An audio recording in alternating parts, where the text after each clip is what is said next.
All right, this is the PWI Podcast, Pro Wrestling Illustrated Podcast. I'm your host, PWI senior writer, Al Castle. Happy New Year, everybody. Back with me, my co-host, Brian Solomon. How's it going? Happy to be here. Happy New Year. Welcome to 2025. Yes, and joining us this week, first time in a little while, PWI contributing writer, Scott Fishman. How are you? Happy New Year to you. I'm good. For the occasion, I think you would appreciate this. I wore my Roddy Piper t-shirt for you all, so yes, I came dressed. What is that now? That's got to be 38 years old, something like that. I'm sure if it's a remake of a classic. Oh no, I know the movie. Yeah, of course. Doesn't hold up as well. My kid was on like a horror movie kick a few years ago, and we were going through John Carpenter movies, and it's like, oh, you got to see this movie. And we sat down for it, and I'm like, know. Yeah. I wonder if they're going to be a remake of that one day with, maybe another wrestler playing. I'm a big horror movie fan, and I think John Carpenter, The Thing is one of the greatest horror movies ever made, maybe one of the greatest movies ever made. Halloween is an absolute classic and the only slasher movie to me that is actually like a really good film. But I really feel like that's kind of it. I mean, that's my controversial take on John Carpenter. I saw it a lot after the fact, and it's not a great movie. I'm not one of these people that bashes older films, but I think the issue is, I hate to say this, Roddy Piper, well, this is one of the issues. He's one of these people where like his acting ability and his humor and his presence and all that, it's really, really a cut above most of what you see in pro wrestling, especially at the time. But it's still not enough to carry a movie as a leading man. No. He just doesn't have the chops to do a thing like that. And I think that it was just beyond his abilities, hate to say.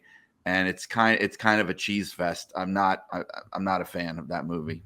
Yeah, back then there was still very much like the novelty of a pro wrestler in a movie. Mm-hmm. So as a WWF fan, I absolutely went to go see it in the theater just because Roddy Piper in the movie. And, I remember going to see certainly No Holds Barred and even like Suburban Commando because wrestler The Undertaker's got a cameo. What, I got to be there. But yeah, that quickly wore off.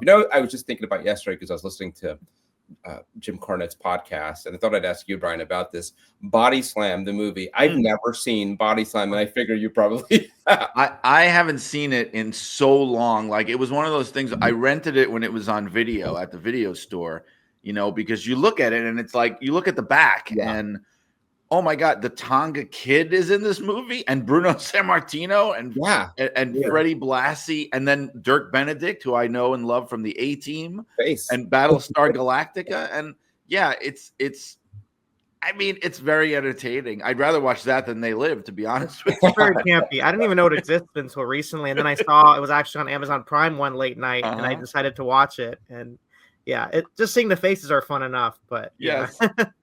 You're not looking for Academy Award nominated movies here. No. Yeah. Well, I love 80s movies. That's one that I have missed, so I got to go check it out.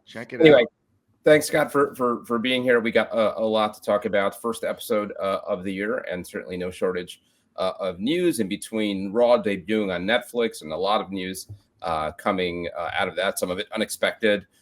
Certainly news over on AEW. They had their last show of the year, World's End, new Continental Classic champion. That's kind of old news by now, but certainly other news coming in. Some big returns. Kenny Omega, Adam Copeland, kind of shaking things up over there, and maybe that bodes well for AEW in 2025. And we're about to get into it. I want to talk a little TNA with Scott because Scott wrote the cover story in the current issue of Pro Wrestling Illustrated. Get it over at PWI-online.com. I still say hyphen because Stu Sachs would drill into me that it's not a dash. And everybody says dash. And now I'm like, am I the weird one for saying hyphen? Because I always say hyphen. Ingrained it in me, but whatever. Anyhow, so yeah, I was just reading it before we get on here, and a really good read, a lot of fun. I like the part where you go into what he believes in, and no spoilers, but you get him to talk about whether he believes in Santa Claus and ghosts and the Loch Ness Monster. So a lot of fun, but also certainly a lot of insight and timely in that you address here all these times he became like the thing in TNA in 2024, and because of that, I was sure he was going to win the world title at I think Slammiversary, right, when he was like in a 4 or 5 way, and they didn't do it, and I was like, oh, that's odd. All right, so I guess they're putting it off, and then gets the main event at Bound for Glory. I'm sure he's winning the world title at Bound for Glory, and he doesn't do it either. Also came up short in NXT. And it is like a tricky thing. And you see this so much in wrestling, whether like, you miss that window, and now challenging again for the world title in the main event of Hard to Kill, which I believe, no, I'm sorry, not Hard to Kill, they call it Genesis, which I believe is this weekend. What do you think, Scott? Do you think it's a foregone conclusion that he wins, or are you not holding your breath anymore? And timing wise, did they miss that window? Do you feel he's as hot as he was, 4 months ago, 6 months ago? Well, first off, I'm just really appreciative. It was my first cover. I know you guys are the main eventers of PWI, so I feel like I tell Kevin that I'm like the Dennis Stamp of PWI, so he calls me in. I get to work a couple of dates, but this time I'm on top, so very appreciative of that. So, but yeah, so you saw just an incredible year he had last year, and one thing that TNA desperately needs and continues to need is buzz. People talking about the brand, the company. You saw just the incredible response they were getting for NXT appearances, and also Jordan Grace. He even won an NXT award, just to show you a guy from another company was so popular that he actually won an NXT award. That's how popular he was in 2024. And we saw the same situation with Cody Rhodes and Roman Reigns, where everyone's like, oh, he should have won the championship, and then it worked out. But I think given the situation and the scenario and how they really needed to take advantage of Joe Hendry while they have him, because how long is he going to be in TNA for? I think they did make a mistake by not having them win the title. You saw the atmosphere, the reaction of the crowd. They were ready for it. And I don't know, when you kind of disappoint people so many times, it's like, what I'm not going to believe. I mean, you believe in the guy and you're going to cheer him on, but it's not the same feeling.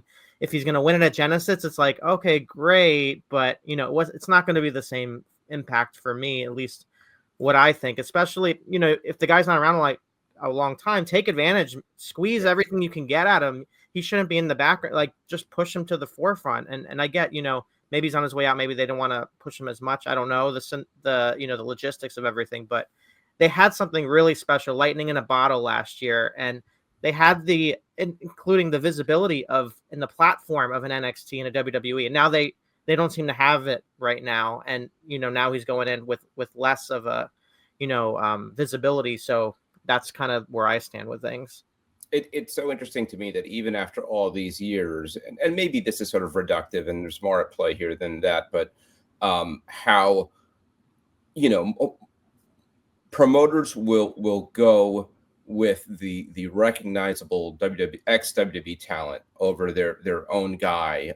And it's sort of like this, it's almost like a self-esteem issue. Like they don't believe in their own guy. And I don't mean it just TNA, but that show, Bound for Glory, I just assumed they're closing Bound for Glory with Joe Hendry winning the world title. Not only did he not win the world title, they didn't close the show with him because they had the Hardys. The Hardys winning the world title and the tag title.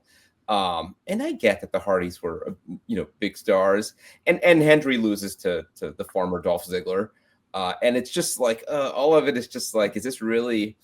we've been here before with TNA, and it is like sort of like, when are you going to learn? I mean, you finally have got your own guy who is, you mentioned him getting the NXT award.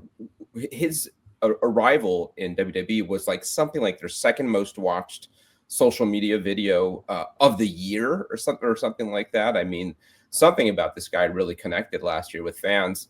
And I don't doubt that he wins the world title, and that's great and better late than never. But I think about sort of like LA Knight and how they might have missed that window a little bit too. And now I think you're seeing some of the backlash, and LA Knight is not nearly as over as he was, a year ago, 2 years ago. And you also see it, not to be too all over the place, AEW. What's the feud setting up right now?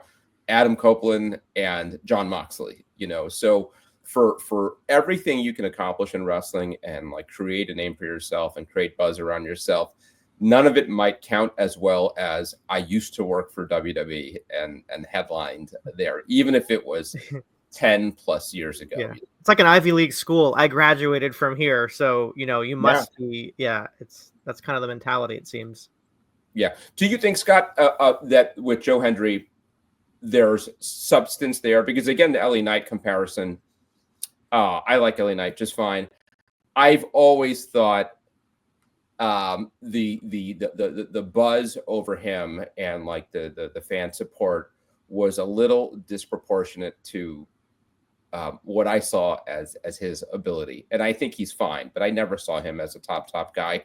I sort of feel like I'm being proven right now that there is a ceiling, but some of it was just like it became the thing to do. It became the fad, the trend to get behind LA Knight. It feels like maybe there's a little of that with Joe Hendry too. It was sort of like the cool thing to do. How much do you think there's some of that? And how much do you think he is the real thing? Yeah, I think time will tell when we see where he's going to land this year. The fans, that he has the music, he has the charisma, but I think another part of what makes Joe Hendry great was just the way he kind of took over social media, and he really used that platform and leveraged it to gain a response. And a lot of it's the ancillary stuff. Like once the bell rings, I mean, a lot of people are saying like, does LA Knight also, but Joe Hendry kind of deliver when it comes to the match itself. But we've been proven over the years, that's not always the most important thing when it comes to connecting with an audience. And it seems like you said, with they have Nick Nemeth there. Maybe they're paying him. They are probably paying him more than anybody, or a boatload of money. They want to get the most out of their investment. So I think they're looking at the business side of things, but from a long-term perception is reality. And when you have someone that's kind of emerging, you want to take advantage of it. But I hope we don't see him as kind of this one-hit wonder per se. I think what's going to be the test is when he wins the championship, what is he going to do with it? How is he going to drum up business? He's going to, what's the metric going to be like? And that's going to be telling if it was, what happened there. But the fact that he didn't win it at Bound for Glory will definitely do him a disservice. So he's kind of has this uphill battle of getting people interested again, because like you said, a lot of the focus has been on the Hardys, and they've been a proven draw, and I get that, but you got to expand. And I think WWE was realizing that now in this new era is, look what's happening. Like, you expanding on all these names.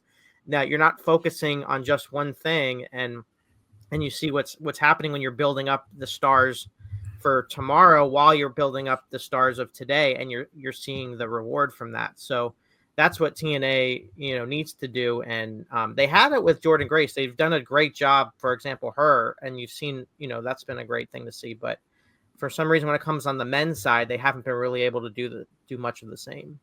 And Jordan might be on her way out too, right? Isn't that the expectation? So it's sort of the catch-22 of this working relationship with WWE. And it kind of reminds me of ECW back in the day. Is they send Al Snow over there, and Al Snow would get hot, and they'd say, "All right, we need him back." And it's kind of the same thing. It's like Jordynne Grace gets over. The WWE puts her on TV. It's the same as Joe Hendry. They get a reaction, and it's great, but it also means they're coming for them. I would think. I mean, I'd expect as soon as they're able to, both of them would be over in WWE. Yeah, it seems like they're like the heaters, and I hate to make it come off as like a developmental brand, but it's almost like it's kind of being pulled from that. But it'll see what the relationship's going to be like next year. I mean, this year, I should say, we haven't really seen much of TNA aside from a mention or two. We know the Royal Rumble's coming up, so maybe we'll see some talent from TNA. But another thing that TNA has been doing, it seems like reshuffling the deck. There's a lot of people that we find out that aren't under contract anymore or on their way out. Like you mentioned, a couple of them, like a Jason Alexander and other names like that. So Josh Alexander. He's not from Seinfeld. I'm sorry about that. That would be amazing. That would be great. That would be amazing signing, I think. He's a little old now, but other than, I think he could still go. But what's the roster going to be like in a couple months? That's going to be the question. Yeah, and they're taking some big swings this year. We talked about this in the last podcast, but they're running the UBS Arena near my house. It's New York City market, which is like a 18,000 seat arena for Slammiversary. They better have Joe Hendry and Jordan Grace and more, or create somebody, and that's easier said than done. Or that's maybe where you try to cash in on this relationship with yeah. WWE and hope you get some because it does feel like it's been largely one way. I know WWE sent some NXT talents over to TNA, but nobody's super meaningful, so yeah, we'll see. Anyhow, a really fun read. I definitely advise you to go check it out over at PWI or dash, whatever you want to call it. I was surprised because I had the idea for Kevin before I interviewed Joe about things that he believed in and didn't believe in, and I was very surprised by how thoughtful his responses were, because you never know what kind of if he was going to be all for it or what kind of reaction he's going to get, but he gave pretty thoughtful answers, I thought. He did, yeah. It gets kind of deep, so yeah, definitely go check it out. Also in here, the 5th annual Tag Team 100, we got featured on Maple Leaf Pro Wrestling and a lot more. I think we're probably just now putting to bed the year-end awards issue. I imagine it's already done. I think it's coming out imminently, so we'll be back here before long talking about Wrestler of the Year, Match of the Year, everything else. So a good time to subscribe, pwi-online.com. Let's talk, Brian, about Raw on Netflix. I mean, this had a real big event feel, almost a WrestleMania kind of feel, with the anticipation and the production value and the stars there. I liked it. I've heard some sort of mixed reviews. It's clear to me that And I think Triple H, Paul Levesque said as much. Don't expect this every week. This was a kind of standalone. We're gonna an introduction to lapsed fans, new fans, and so it really was about loading it up with big name talent and celebrities at ringside and all that stuff. By and large, I liked it. Did you enjoy the show? I did, and it really reflected what I said. I think we talked about it last time before the Netflix debut, where we were saying how, in about a year or two after the Endeavor sale and Vince ousting and all that stuff, that we would be able to look back and say, this is a very different company now. This is a very different production now. And I think that's where we're at right now. Because I think, especially from a production standpoint, we've seen the changes gradually happening over time. And it's like a show like this, where they're introducing themselves to really a lot of new potential viewers. It really did feel like, I don't want to say a reboot of the company, because it's still the storylines going and everything, but it's almost like an official coming out or unveiling, like this is the new era of WWE. Like, it felt very much like that in a good way, I thought. And I hate to do this, but like, I feel like when we talk about the competition between the two companies and everything, like, it almost felt like this is the end of that. Like it's not even really a fight anymore. Like they're not even gonna consider it that way anymore. In fact, I think at one point, somebody in one of the promos, I think it might have been Rollins and Punk, where when he was talking about Punk, and he mentioned how, like, you went to work for the competition, and we were in a war. I thought that was very telling when he said that. We were in a war, not we are in a war. We were in a war, because I really think that that's the way a lot of people in the company are probably looking at it now. That and the Netflix debut was almost like the victory lap in a way, because at this point, how could you even compare the two? I mean, not to drag them in there, but I'll focus just on WWE and say I thought it was an incredible debut, and the putting Roman Reigns on there. I mean, that was the first time, and I tweeted this at the time because I researched it. That was Roman Reigns' first singles match on Raw in almost 6 years. Wow. So, yeah. Been a SmackDown. It was like summer 2019 or something like that. The last time he had a singles match on Raw. And the last time he had any kind of match on Raw, it's been like 2 or 3 years. So that was a very big deal. And the main event, they Punk and Rollins, they paid that off.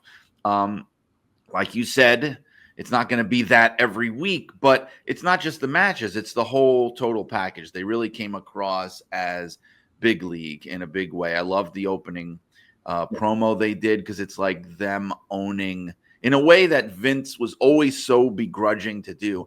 It's them not just branding themselves and just putting over WWE, but owning the whole legacy of pro wrestling in America. Like, we are the inheritors of this tradition of popular culture that goes back, way before we even existed. I thought that was very cool to do that. And I think that appeals probably to a lot of people who are coming in cold, Yeah.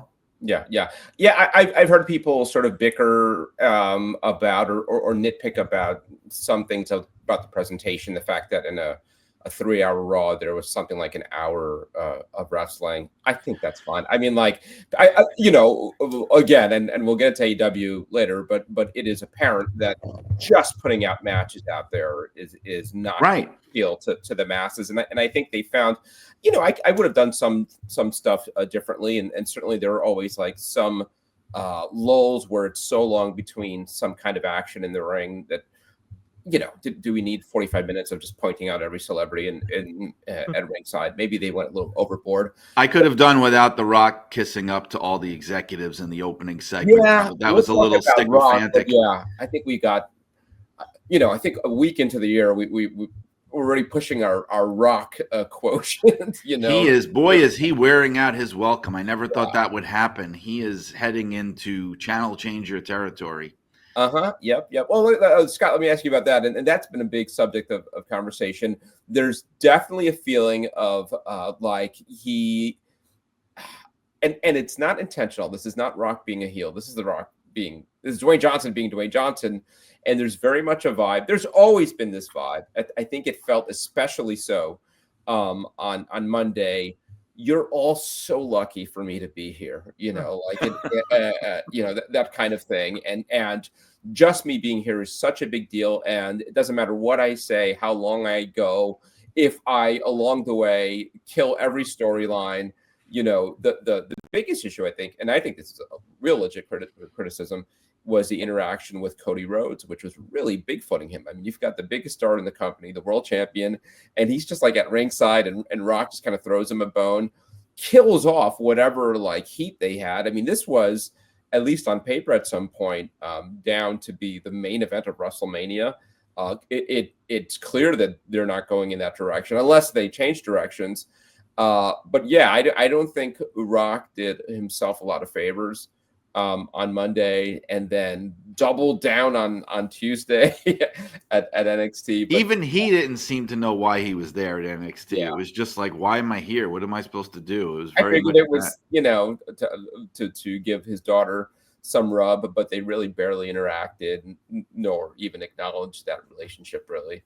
I guess they hinted at it, but there wasn't much. Well, they had the backstage but there segment together. I mean, that was kind of the best part, I think, with him and his daughter and that segment, because if you knew that they were related, that was kind of fun. And I think the Ethan Page interaction was pretty good for Ethan Page, and so I think that was like the only thing for me. But like you said, it was like the standing there for the sake of just having the Rock. They think he's going to sprinkle his little Rock dust. I mean, the numbers don't lie as far as NXT, the highest rated NXT in 5 years. Yes. When he announced that he was going to be there. So the metrics in that sense don't lie. But then, like you mentioned, with him being a part of the Netflix, and they could have done a little bit more with him, but maybe it was a logistics thing with the Golden Globes. Like, hey, are we going to get him? Are we not going to get him? Right.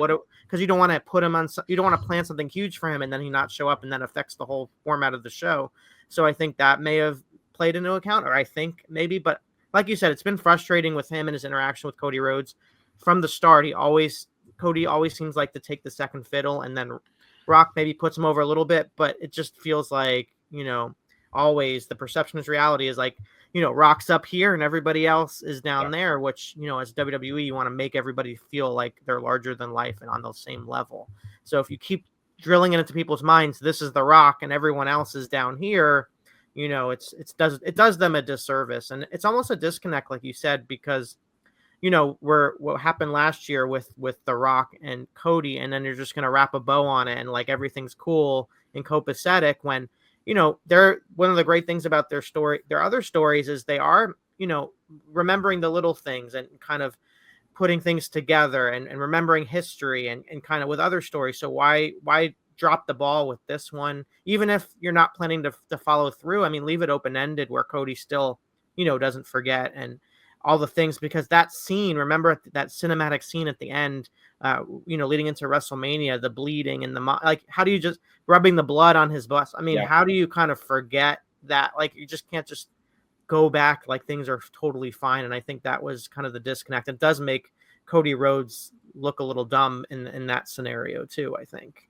And then kind of tried to undo it a little bit on NXT the next night, which in some ways I thought only made it worse. I mean, like sort of saying like, oh no, I still hate the guy, that kind of thing, And it's like, no, you can't take it back. Yeah, we saw it, and I think that's one of the real frustrations with Dwayne Johnson is we know how great he can be when he's dialed in, and we saw it in the build up to WrestleMania last year when he was doing some of the best heel work of anybody ever. I mean, those promos were so great, but I think it's sort of like that Hollywood mentality that he sort of sees it as a character, a role that he gets in and out of. The problem is he gets in and out of it on TV, right? So like, all right, now I'm going to be the final boss, everybody. Then he kind of gets into his final boss mode, and then he's out of it, and he's like kind of like playing for the adoration of fans. And that's it. It's so kind of like jarring, the in and out. I want you to cheer me. I want you to boo me. And he's breaking the fourth wall too often. Yeah. Yes, definitely. One thing, as you were talking about The Rock and the role that he's been playing, and there's so much weight on The Rock. Like, oh, we're doing everything right now. We're building up WrestleMania. But if he ever calls us, we have to change everything around. Yeah. He's going to be the focus. That's a problem. And it's very much a Hulk Hogan scenario in WCW. Yeah. He would be gone for months filming a movie, TV show. And I know people are going to get mad at this, but it's very similar. Like, people give crap to Hogan too about the creative control and how when he shows up, everybody's got to drop everything and the focus has got to be on him. It's very much what's going on right now. They put him in this really high power position. He sits on the board and, he's exercised that creative control already. He made him feel like, okay, it was because of me, guys. I got you, Cody Rhodes versus Roman Reigns. I'm the reason why the finished story. I listened to you, fans. So ha ha ha. Like, that's what it came off as me in that documentary. It's like he's taking credit for things that maybe he wasn't even responsible for. But definitely getting that Hogan vibes back in the 90s. Well, because the thing is, I mean, also, he's not getting any younger. I mean, the thing about Rock that people forget, because he looks great. He looks like $1 million. He's going to be 53 years old this year. You know what I mean? Like, he can't really do it, I don't think, anymore. And I think that's part of the issue. Like, really do it. He's limited probably in what he could do. So there's going to have to come a point where we move on from that idea. I mean, he's right around where Hogan was, like when they had him with Shawn Michaels, and he was starting to become a joke at that point, and Michaels like overselling for him because he could barely do anything. Like, that's kind of like where Rock is right now, Yeah, and I thought Monday, and this is, look, I can only pray to look 1/100th. He looks amazing, yes, but he's still 53. I also thought it's the oldest he ever looked, and maybe it was letting the gray stuff. Yeah, I think that's it. Yeah, it was the first time I was like, oh, this is like an older gentleman, and starting to look at it, and it's like you start seeing the lines and all that. And again, he looks fantastic, but he is not a kid anymore. As far as like, you touched on it, Scott. A year ago, he threw a monkey wrench in the WrestleMania plans. And fans rejected it, but he thought like, well, nothing is bigger than me versus Roman Reigns, and they had to shift course, and he kind of pats himself on the back for doing that, and it sort of feels like we're getting there again, because I thought they did leading into Survivor Series a fantastic job of building Punk and Roman Reigns as the match we want to see. And it makes all the sense in the world that could be one of the main events for night one or night two. And it sounds like that might be, out the window. And it's to the point, and who would have ever thought this, where you end up with a lot of fans hoping The Rock does not wrestle at WrestleMania. You're sort of the biggest star that they were clamoring for to return to WWE for so long. And there's some population of the audience which is like, no. Don't worry about it. You can sit this one out, because it means not getting other stuff. And I think Roman and Punk is a match fans want to see now more than Roman and Rock, which is, what I thought they started building toward on Monday night. And people thought with them hugging and him holding the ropes, that killed that dead. But I thought that, they were just kind of sowing the seeds, talking about The Rock being a high chief versus, Roman's tribal chief. To me, that's clearly where they're trying to go. Yeah. Brian, did you have the same thought? Yeah. I mean, I'm not sure that they're definitely going to go that way now. I just think with Rock, everything is always so up in the air. Like it could have just been a way to just sort of keep his visibility up and keep him out there and pay off the Roman thing in some meaningful way. That because it was interesting to me how The Rock leading up to that night, which he doesn't talk about all the time, he was talking online about, and they even mentioned it on the show, about how he was the high chief, how he had the title inherited from his grandfather and all that stuff. And it almost felt like it was leading towards this moment where he was going to, like, in some way pass the torch to Roman Reigns, or not, if not pass the torch, then give an official endorsement. So it could be leading to something, but I'm not totally sold that it is. I still think we could be looking at Reigns and Punk. I'm not quite sold yet. Yeah. I mean, there's also all kinds of, some of this will get started out, I'm sure, at the Royal Rumble, logistics to figure out as far as, if you are doing Punk versus Reigns, you'd think it'd be for a title, right? And then you've got Punk not necessarily. If you're going to headline one night, I guess not. I mean, I suppose it's big enough that you could put a world title match, as an opener on one of those nights. If it's Gunther and whoever, Seth Rollins, maybe.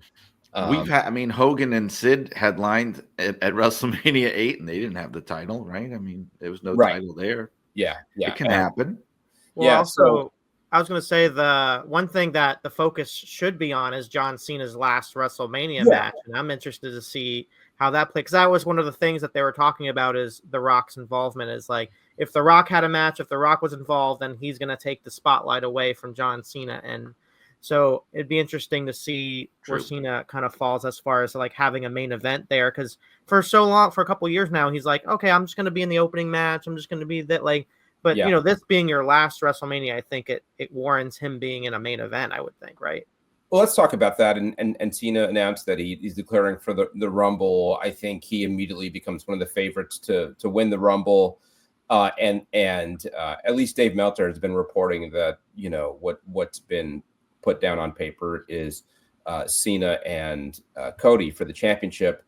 I got to tell you, I don't love that. Two baby faces, the idea of Cena. I get that you if it's going to be the record-breaking 17th title reign, you want it to be the lineal WWE championship. I don't know that matters that much.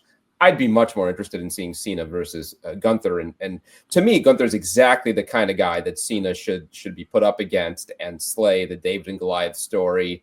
Gunther's been so great about being sort of dismissive toward his opponents.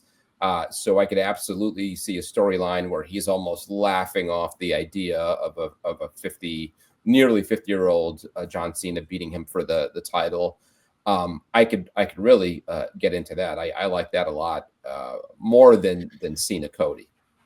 Well, I know that this may be a downer for a lot of people, including myself, but I've heard a rumor, and from people that I trust, that they're bringing in Goldberg. Yeah, that makes sense. Yeah, which also means I think taking the belt off of Gunther before then, right? Unless Goldberg is challenging for the championship. I don't know. I feel like Gunther has to beat him, for crying out loud. I mean, I don't. I think Goldberg's got to beat Gunther, but not for the title. I mean, I think if it's Goldberg's retirement match. You want to talk about old? He's older than The Rock. I know, but I mean, now we've had years of Goldberg losing because they put him in these. True. Which is also the problem with Cena, by the way. Yes, but you put him in these high stakes matches, and because he's beyond the part-time act, you can't have him beating all your guys. But if it is the retirement match, I think Goldberg's got to not only beat Gunther, I think he's got to run through Gunther. I mean, I think you kind of have to book it the way you did Brock years ago, where he beats him and he makes relatively quick work out of him and gets the pop. But it should not be for the title.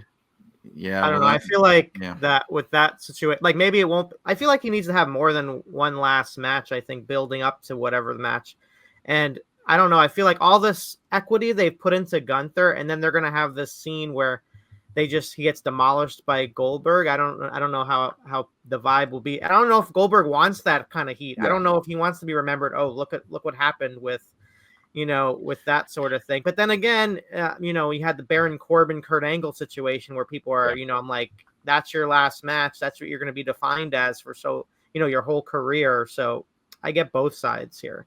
Yeah, Angle recently on his podcast talked about how he regretted doing that because then looking at Corbin and his trajectory, it's like, what did I do that for? You know what I mean? So, I mean, that cocould definitely happen too. I think you could rehabilitate Gunther after a Goldberg loss. So it wouldn't have to be career destroying, but it does sort of complicate things heading into WrestleMania because you've got all these pieces. If it's Gunther and Goldberg and it is Rock and Reigns, and so you do Cody versus Cena, and then you've got Punk, and to me, I think Punk should headline one night of WrestleMania. I mean, I think he's right there with Reigns and Cody as the biggest stars in the business, and I think he merits a WrestleMania main event, maybe challenging for a title. Can you put the title on Roman, the other title, Gunther's title on Roman before Mania, and have him defend against Punk? I don't know. It's not to be like armchair booker here, but I don't know. It's in the trick. Any early predictions for the Rumble? I mean, you got Reigns in it and you've got Punk in it. I mean, those are two very possible winners, right? Both those guys very much could headline at WrestleMania. Yeah, I was going to say that before we get into that, just how interesting it is. I liken this to like the movie theater industry where you see a surefire blockbuster, you think because the names are involved and the names are on the marquee, and then it doesn't draw. So I think we're in a different era right now with wrestling too, where just because you have all these big names, as AEW's found out, that it doesn't necessarily mean people are going to come and watch your show. So I think it's interesting to me, like as we're talking about WrestleMania and how they're trying to put all these names in there, but WrestleMania is WrestleMania, but they're thinking that that's going to have the impact that it did back then. But it's really the people that are connecting to the stories and the stars that we have today. They don't need to lean on that sort of thing. But for me, I think Cena needs a big win going in. And I think needs to be some more reminders and legitimacy for Cena. So I think a win at the Royal Rumble will kind of jumpstart that if we're not going to see him win. He says he was going to be on Raw, I'm not Raw, but he's going to be on WWE programming a lot more. But it's interesting because I feel the vibe he gave on the show was like, we're not going to see him until the Royal Rumble. So if that's the case, as far as wrestling goes, then maybe we need to see him in that sort of scenario where he gets the win and then kind of like, okay, this is John Cena now. We're going to be on this road here. Yeah. No, Cena has said he's working something like 30-something dates this year.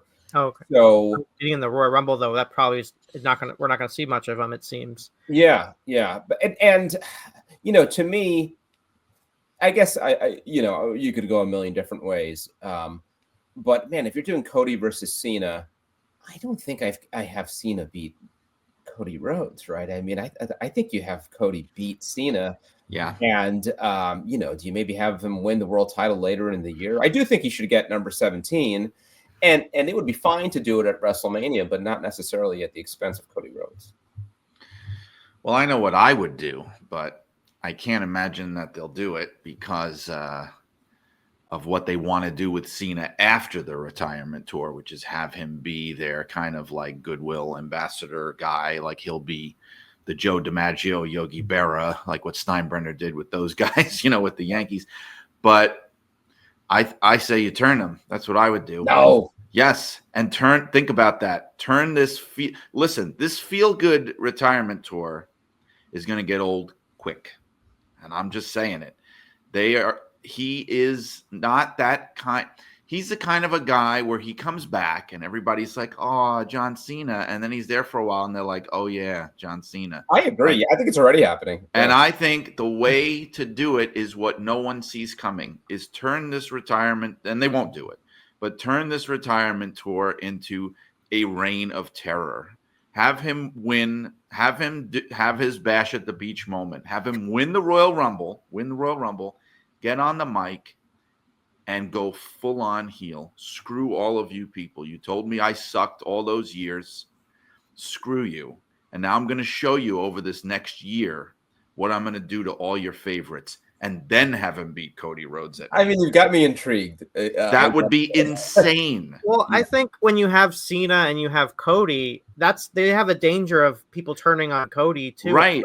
So this is a way to work around it if you're going to have that match. Right. Because you need to have a defining heel and baby face. Because, Al, you're right. I think having this as face versus face, feel good. Oh, I'm John Cena. It's my retirement against Cody, the top baby face. Like, there's no juice on that. It just doesn't feel like anything interesting. And then, because part of it is like Cena's lost so much now, and it's even part of his gimmick now is like, oh my God, I haven't won in a million years, right? So, he needs something. And I feel like a turn like that nobody sees coming at this moment, where it's almost like everybody thought, oh, we're going to get this nice feel-good main event, generation versus generation, and then it just all of a sudden turns into like, holy crap, John Cena's an a-hole, and I hope Cody Rhodes beats him. Like, then you've got something. They won't do it, though, because if they did it, they would have to turn him back by the end of it. Right, yes. Which they could do. You can't go out a heel. But then you have to, like, really have confidence that that's going to work out. My country back. because then you've sabotaged the guy you wanted to be your like baby kissing, Make-A-Wish, goodwill ambassador guy forever. So I mean, it would be a real dicey proposition, but that would set the world on fire, in my opinion, and make the John Cena retirement thing into something really, really actually intriguing instead of just like, oh, John Cena, we're going to miss this guy. Okay, that's enough. And on to the next thing, I really like what you're saying. I mean, you kind of sold me. I don't know that they do it. I don't know necessarily that they don't do it. I mean, because it's the one thing he never did. That's the thing. It's like, it's almost like in a way he's going on this retirement tour and saying like, it's my last chance to do all these things. Well, it's your last chance to have that huge heel turn that everybody thought you were going to do, And I think a kind of proof of concept is The Rock last year at Mania, right? Which it was almost equally unthinkable that you would bring back The Rock after not wrestling for, 10 years and then turn him heel. Yes. And they did it, and it worked like gangbusters, right? I mean, it was so much better than what they would have had planned because Rock did such great work. So yeah, does that maybe light a fire under Cena and kind of like push himself to see, can I do this? I think it's really interesting.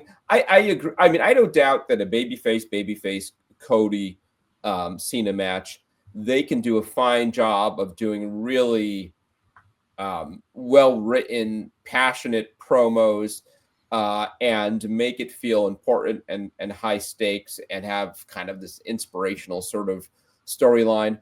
But what I don't see them doing is making you want to watch a fight, right? I mean, I don't think you could like create like a bloodlust between them like you had with Cody and Roman last year, or you have in the best main events where you really think that they want to tear into each other. I can't see it unless you do something like what you're talking about. I guess the other alternative, and I mean, look, I'll listen to anything, but I can't imagine this working. Can you turn Cody heel? And Cena is the baby face. I think it's too soon for that, though. And then you really damage Cody, especially when Cena's gone. The thing is, like, everybody is sort of, it's like a foregone conclusion. This is the thing that I think is intriguing about it. To me, at least, it's a foregone conclusion. He's going to win this 17th world title at some point during this year to break the record and all that kind of thing. But to turn that on its ear and to turn it from like, everybody's like, oh, John Cena's going to break that record. It's coming. And then it turns into like, I don't want to see this happen. Like, he beat my favorite wrestler. Yeah. He's running down the fans. This is a nightmare. Like, I don't want to see this. It subverts all the expectations, I think. Because to have him win over Rhodes as a baby face at Mania, it's hard to even imagine. Like, I could see him losing as a baby face at Mania to Cody. Mm-hmm. But in a babyface match, Cena wins the title. And then what? Like, because at least if he turns and he wins that title before, after, then you have Cody trying to get it back from this son of a gun who took the belt and ruined everybody's, WrestleMania experience. Now he's trying to get it back and you care. Whereas, okay, he won his 17th world title. Yay, he's a babyface. And now he's going to lose it to somebody at some point, like, which is probably the more likely thing. But I just feel like it doesn't have as much. Yeah. Well, I agree. I mean, again, you got me intrigued. On the subject of WWE icons, Hulk Hogan is the subject I've been clamoring to talk about. I mean, who would have thought that like the big topic coming out of the first Raw on Netflix is Hulk Hogan, but it really was what everybody was talking about, and the reception he got. I've been talking to people all week and reading all these different takes on what that was about, and everybody attributes it to something else. Some people think, it's him campaigning for Trump and then being in California, which is Kamala country, deeply blue. Some people think it's still holdover from the racism stuff years ago, or any of a million things. And I was talking to some folks at work, and I think we all kind of like collectively came to the conclusion that it's sort of none of it and all of it. And but more than anything, I think it's fans in 2025 just kind of seeing through Hulk Hogan, right? I mean, I think all these things have collectively sort of given you a glimpse of the person, the character. It's not to make too much of it. And part of me is sympathetic. And I feel like some ways Hogan is underappreciated sometimes. But I think he's done a lot of character defining stuff in the last 10, 20 years that has affected his legacy, and it's just left a lot of people thinking this isn't a guy we should be cheering for. So, Scott, what was your take on what was behind those boos? Yeah, I think it was really sad, though, that, they put all this promotion, all this money, all this, they got such goodwill. And then the next day, the headlines are all about Hulk Hogan on one segment about promoting his beer that everyone made. That's all the mainstream is talking about. You see it on CNN, you see it on all the major publications. And I think they've got to be pulling their hair out that was kind of the thing. And maybe Hogan secretly, like, now after seeing the responses, like, yeah, this worked out in my favor. But yeah, I agree with you. I think it was amalgamation, a bunch of things that played into him getting the reaction that he did.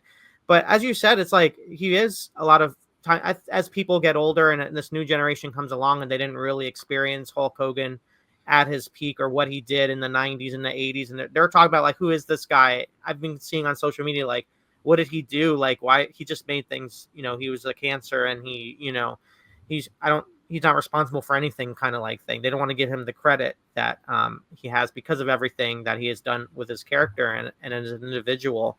But if we do see Hulk Hogan again, like, they got to rethink how they're going to present them. Yeah, like he has, like, I would lean into it, be controversial, like, just say, just go full on heel Hulk Hogan, NWO Hogan. Like, I think that would help, drive a lot of reaction, give the people what they want. They want to see him. They're tired of this fake guy that he's putting on a front. They want to see just embrace everything that's going on. Even put it on a rub on someone else, like have someone that they're trying to, heat up. One of my friends said something pretty crazy that I was like, oh my God, imagine if they did this, like have him in segments with the New Day and have him have him walking the New Day to the ring. Oh my God. Can you imagine the controversy? Yeah. I was like, holy crap, that would be nuclear. I kind of love that idea. Yeah. In terms of trying to make something out of it, I guess, but I think I don't think those guys would go for that. I was going to say, I think one of the problems is that, they're probably booing him in the locker room too. I mean, I do think there's a lot of ill will toward the guy. Yeah, I think, there's so many reasons for this, but part of it is, look, we're longtime fans here. The truth is, people were getting sick. We're sick of Hogan 30 years ago. Mm-hmm. He's not one of those people that just has this eternal love, like a San Martino or an Austin who could come out forever and people. He just never had that. And part of it is him. I really think he brought a lot of this on himself. I mean, he is to blame for a lot of this. Even way back in the day, he had the Arsenio Hall debacle, and he was destroying his public image, and the steroid thing, and the trial, and all that. Not all that was his fault, but I mean, all these things were hurting his image.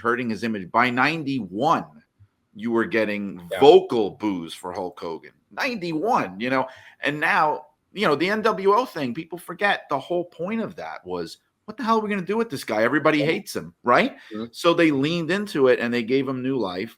He comes back to WWE in the early 2000s. He has this big nostalgia renaissance, right? But that was 20 years ago. The nostalgia was 20 years ago. So now you've got, and I think sometimes people don't think about this enough. The majority of people, I think, and when I say majority, I mean, I could safely say more than half of this current audience that's going to shows and all this stuff wasn't even watching when Punk left 10 years ago. Like, him coming back is like, oh, who's this guy? Wow, okay, he's pretty cool. I heard about him, right? Didn't he leave a long time ago? Like, there's that. So to expect them to have an emotional attachment to Hulk Hogan at this point, I think even the wrestlers, like you were saying, in the locker room, aside from, because I know like people like Bianca Belair has publicly criticized him, and I believe that Xavier Woods has, and things like that. But it's like, even taking that out of the equation, they don't even have the emotional attachment at this point of growing up, seeing him in his prime, not in his prime, maybe the NWO stuff, so there isn't that. And as far as what caused it, look, I know this, I'm not going to turn this into a political show, but you can't talk about this without talking some about politics. Because an interesting thing people were saying was, well, they didn't boo The Undertaker, right? Yeah. Right. Now, that's an important point. They didn't. They loved him. The Undertaker also has publicly come out in favor of Trump. But I think there's a big difference here. What Hogan did was much, much more of a mainstream front page news thing, coming out at Madison Square Garden, doing the whole thing. I think he created a lot of ill will there for people who don't like Trump and who now associate him with Trump. The Undertaker thing, it was a little more under the rug, and it wasn't as public. And it also came across, I know this sounds crazy, but it came across more like there's a difference between The Undertaker and Mark Calloway. And maybe that's not so important, but with Hogan, it's like, there is no difference. It's like Hogan and Flair. They're the same way. It's like, there is no difference. He's just the nature boy. He's just the Hulkster. And the key, and I know I'm going on and on about this, but here's the key. It's an accumulation of everything, the untrustworthiness, the stories about him lying and making things up, which are now like really in the public consciousness of wrestling fans, even young and old. The racist thing from years ago, I believe, and we talked about this on the show many times over the years, how like I was willing to give him the benefit of the doubt. It's easy for me to say I'm white, but I mean, like, it was like he could have come back from that. I really do think if you own it, you apologize, you make up for it, you build that goodwill. But it always came across with him that he had no interest in doing that. It was mainly an inconvenience for him. It was mainly like, okay, let's just move past this and get it over with. He never put that out there that I'm earnestly trying to do this. And I think the nail in the coffin is the message he sent when he went full on Make America Great Again, Trump, yay, rah, rah, rah. The message he sent was, I would rather hang out with a block of people who, whatever you're going to say about him, are not going to criticize me or judge me for what I did. I would rather hang out with those people who are going to say, hey, what's the big deal? Get over it. I'd rather hang out with them than hang out with the people that are going to hold me accountable and say what you did sucked and you need to make up for it. So by doing that, it was the final message of, yeah, I don't care. I meant all of it and whatever, deal with it. It was like his way of saying that. And I think that was the final step of people just closing the door on him, to be honest. That's my take.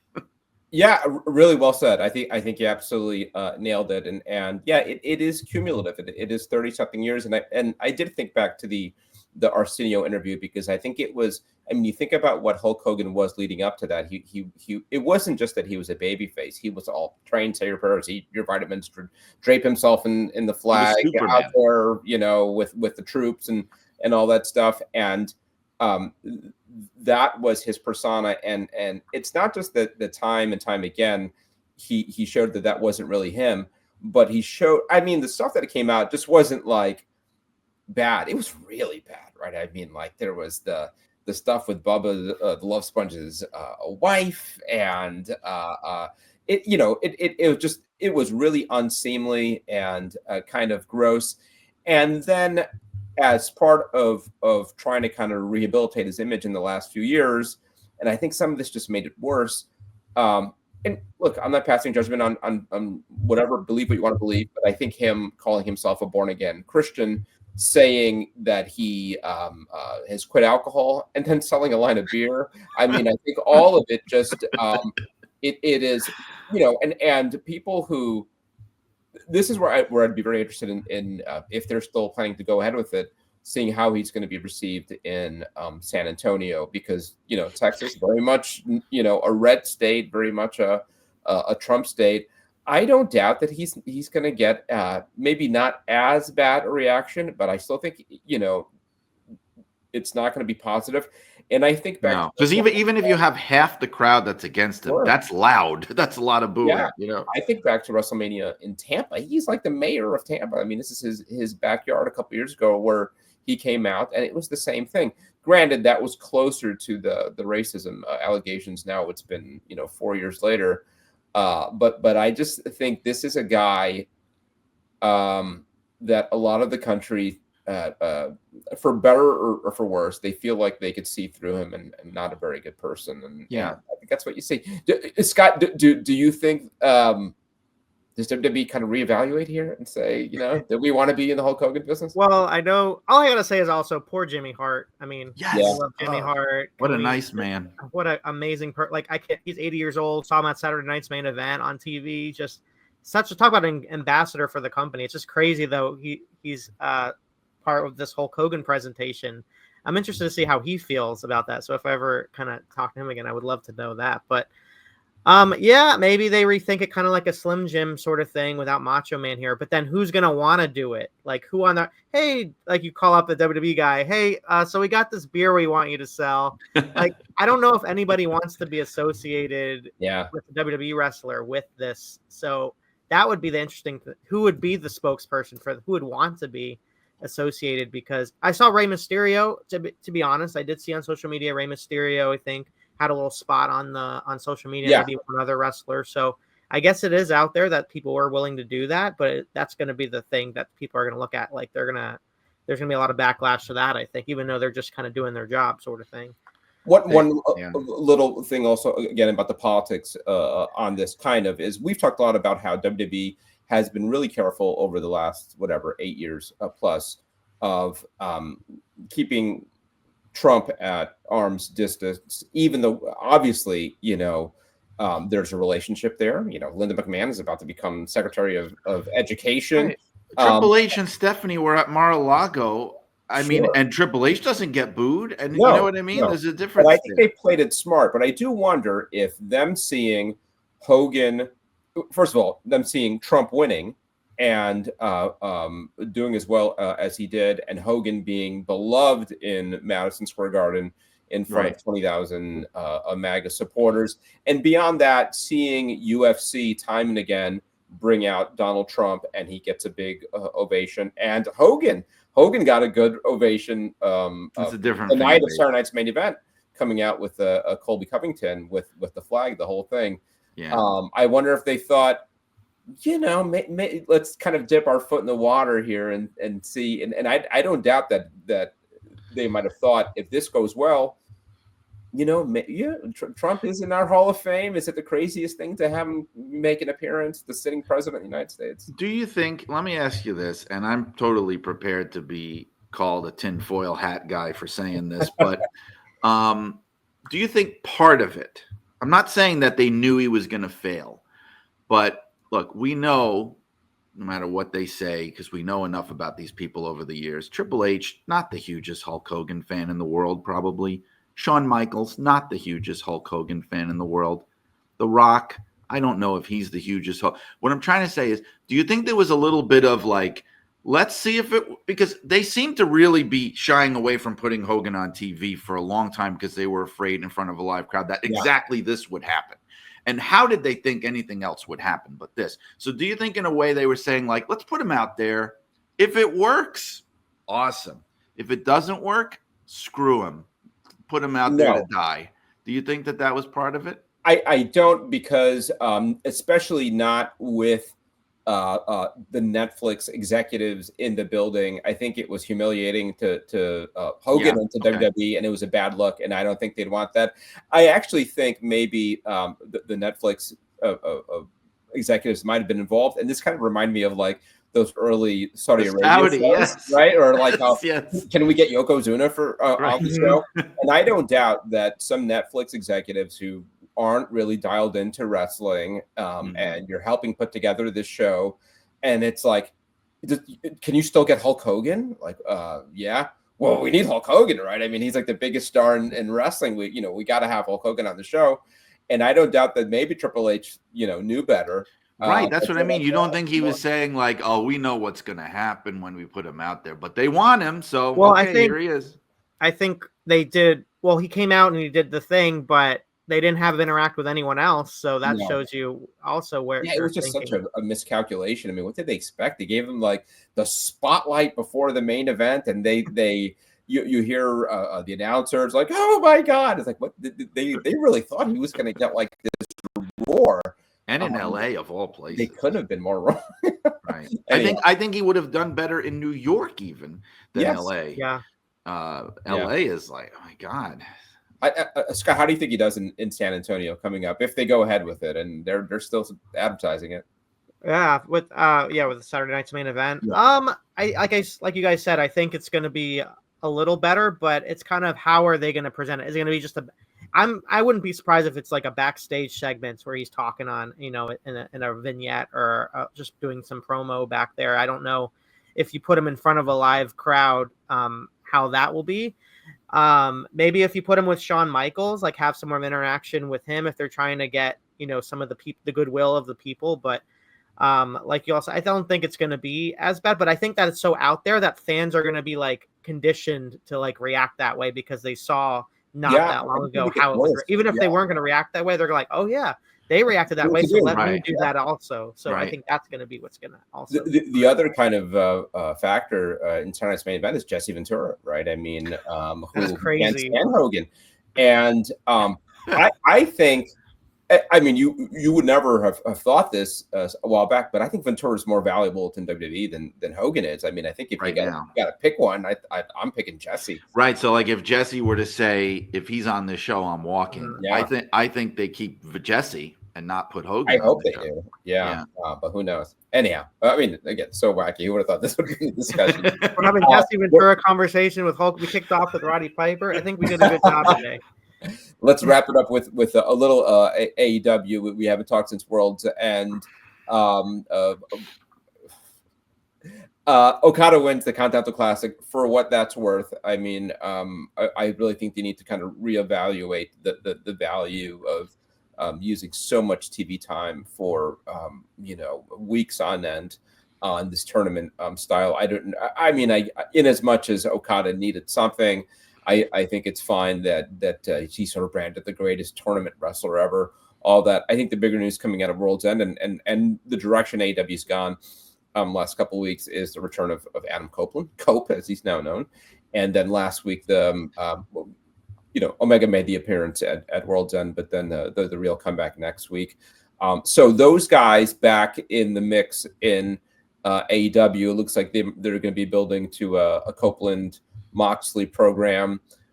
Scott, does this do anything to help give AEW the boost that all their metrics show they really need right now?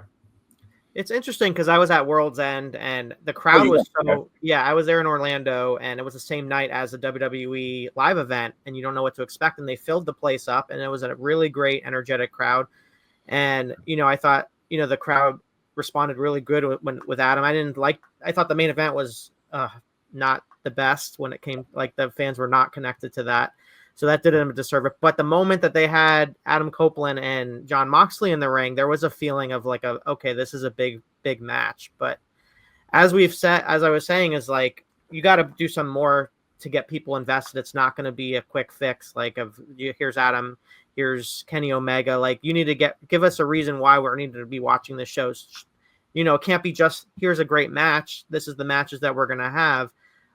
But there is something there when it comes, if we're going to talk about John Moxley and his run with the title, this is the most interested I have been when it comes to a contender right now with him and Copeland. But also the whole Cope thing, it's so disconnecting to me. Like, it's like, come on, man. Like, but as far as like a match between the two, I think it's a needed kind of star power for sure, but it's going to take more than that to kind of turn a corner.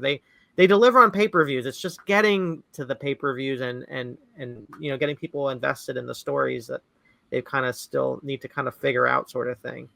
What they deliver on is match quality, right? And that's never been an issue for AEW. And I almost feel like it is their biggest strength and their biggest weakness, because I think because their consistent ability to deliver top-notch matches as far as work rate, there's a philosophy there that's enough. Like, of course we're successful. We had like 3 5-star matches on that show. How could you think we're not doing great? And sort of missing the big picture. The one thing that gives me some hope with Cope is, we got some baby faces now back and a couple that they could really use. That's really been something that's been missing. And it's been sort of like one of the reasons. It kind of reminds me of like peak NWO years, where NWO was going out and destroying everybody every week. And the thing was, it kind of became a downer to watch WCW because there was no hope, right? I mean, it was just NWO just running through everybody, and it's felt that way kind of with Moxley and his gang.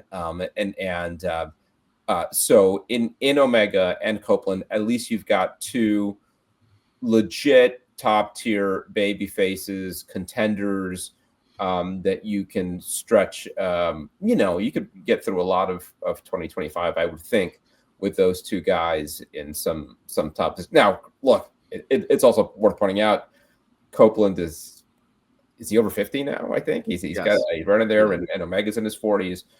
So not exactly a youth movement at the top of the cards, but I don't know who else they have.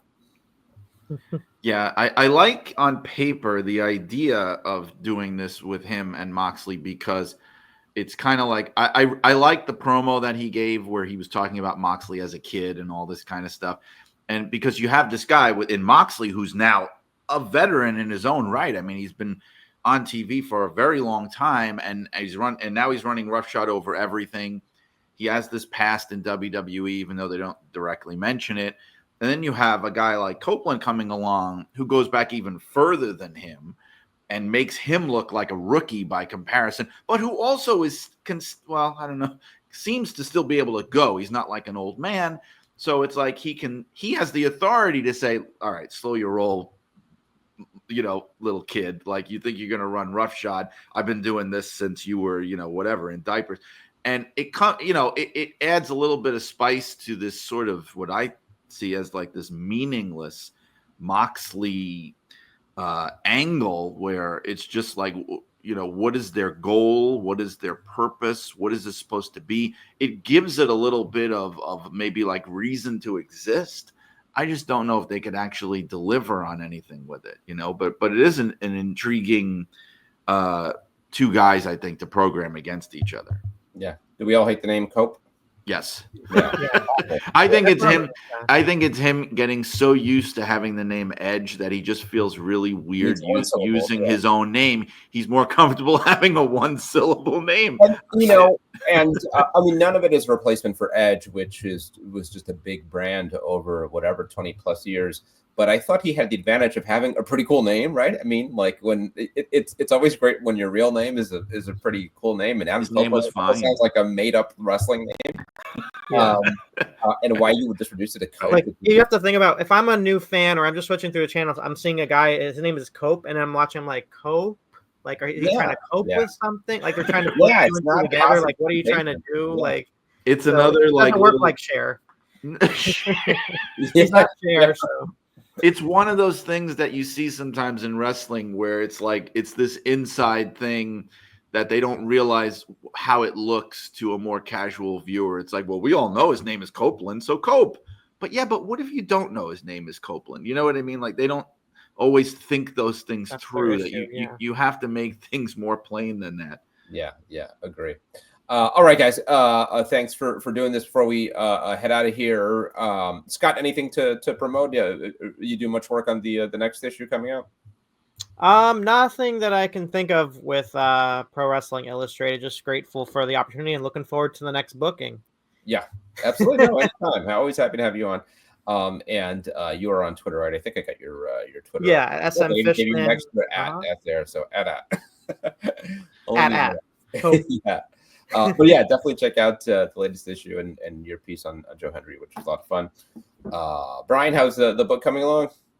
We're in photo mode now with the book, Irresistible Force, The Life and Times of Gorilla Monsoon. I think I mentioned last time, right, that I got the forward from Bret Hart. How great is that? Yeah, I couldn't believe it. And I got it on New Year's Eve. He sent it on New Year's Eve. And on top of him wishing me a happy birthday on my birthday, I'm just sort of on cloud nine with all this, and on top of everything, it's a really good forward. I put the first line of it on social media, and it's just very Bret Hart, and I mean that in the best way possible. Like, it's really biting, and he took it very seriously. I'm just excited to have his name on the book and honored. So, but now we're in the photo stage, so I'm talking to people like George Napolitano, and I'm talking to Brian Last because he has the old Wrestling Review photo archives, which are beautiful. I have amazing photos from the family, which they're letting me use without any fee. God bless them. That's great. It's just because I must have scanned something like 75 photos from them. I'm talking to Bobby Heenan's daughter to see what she has of the two of them together. And so my focus now is on that stage of the game. And I can't wait for this book to get out there. I can count the amount of people on one hand who have it or have had access to seeing it. I have gotten a copy of it to Jim Cornette because he enjoyed the Chic book so much. So I want to see what he thinks about this one. But so it's just a matter of time now. Very excited.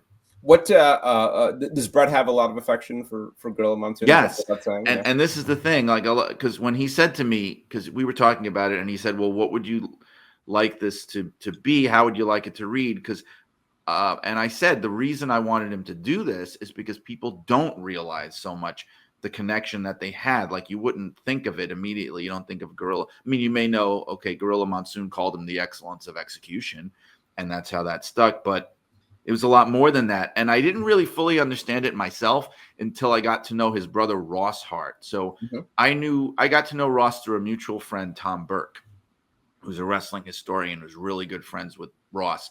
And I interviewed Ross for the book because Gorilla, Gino Morella, got his first really big break in Calgary. And there was this story of him even being in the dungeon with Stu, and they were, getting his nose broke and all this stuff.